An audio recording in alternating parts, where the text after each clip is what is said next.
Morning, sir. I'm Lieutenant Godwin. I'm doing my mission command. I want to start out by asking you guys a question. What day is Thanksgiving Day? Anyone? Just throw it out there. Thursday. Thursday. That's true for the U.S. Thanksgiving Day. What I'm referring to is the Grenadian Thanksgiving Day. The U.S. actually directly influenced with the invasion of Operation Urgent Fury, commanded by Vice Admiral Joseph Metcalf. Alright, so a little bit on him. He graduated in Naval Academy in 1951. He had been a commander of naval ships since he was a lieutenant. A couple things you might want to note is that he actually commanded the first combat landing in Vietnam. He commanded all the surface ships during the removal of U.S. forces from Vietnam, and he was the commander of the 2nd Fleet prior to being directed as the Combined Joint Task Force for the Operation Urgent Fury. Alright, just to give you a little bit of an understanding. So in 1974, Grenada got their independence from the UK. In 1979, a leader by the name of Maurice Bishop, who was a Marxist, took control of the country. And he started creating ties with Cuba and the Soviet Union. Well, there was a coup in '83, and he was put on house arrest on 12th October. By the 14th October, the people that took control, his Deputy Prime Minister Bernard Cord, put the rest of the country on 24-hour curfew, punishable by death. Maurice Bishop was killed on the 19th by a firing squad. At this point, Bernard Cord took control of the People's Republican Army, the People's Revolutionary Army, and it's at this time the U.S. created a special situational group because of the fear of the known 123 U.S. medical students that were in the country at the time being held down. On the 21st October, 2 days later, the mission was upgraded to a coup de main, which is an overwhelming attack and surprise. And at this point, they started making movements with the ships to head towards Grenada. The news, unfortunately, found out about it and broadcasted it that evening, which kind of detracted our element of surprise. 2 days after that, on the 23rd October, Vice Admiral Metcalf at 2 p.m. was named the Combined Joint Task Force Commander.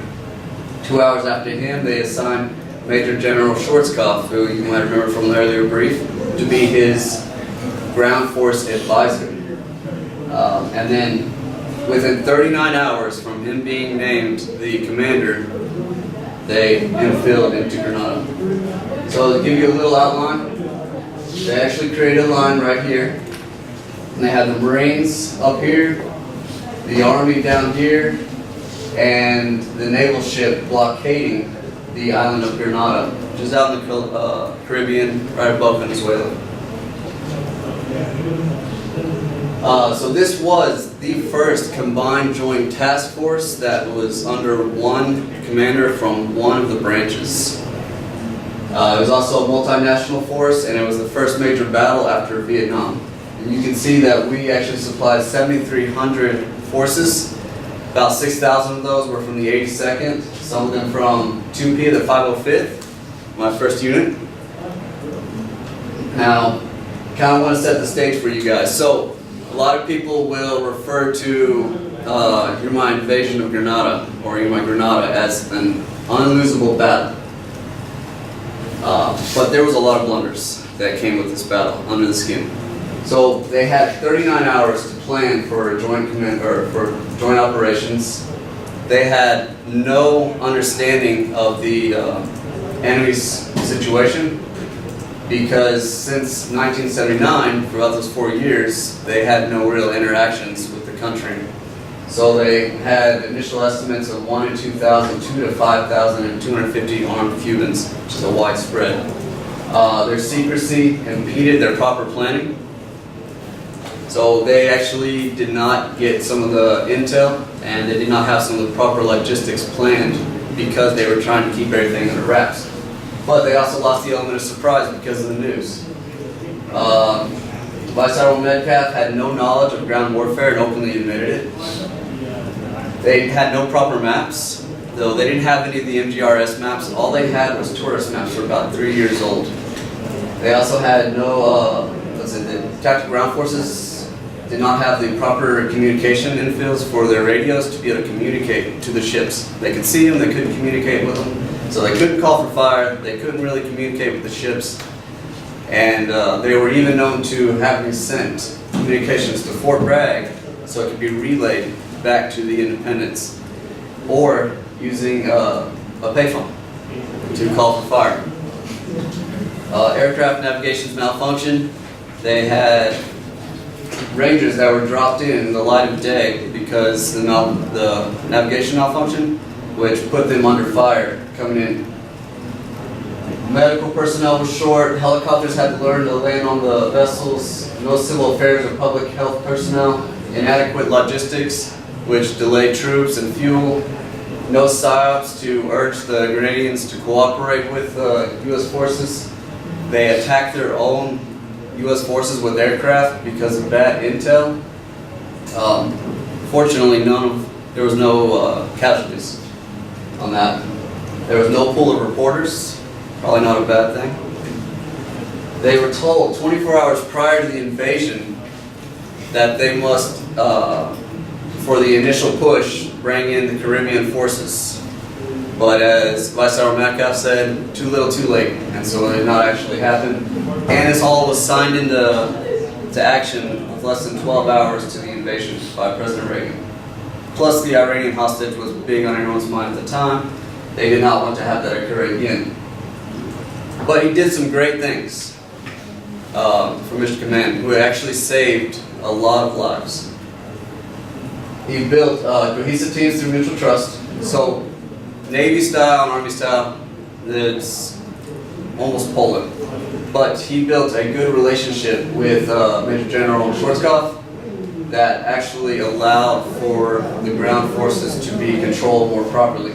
He, in the beginning, tried to assign him as the ground force commander over a higher ranking general, but that was cut short.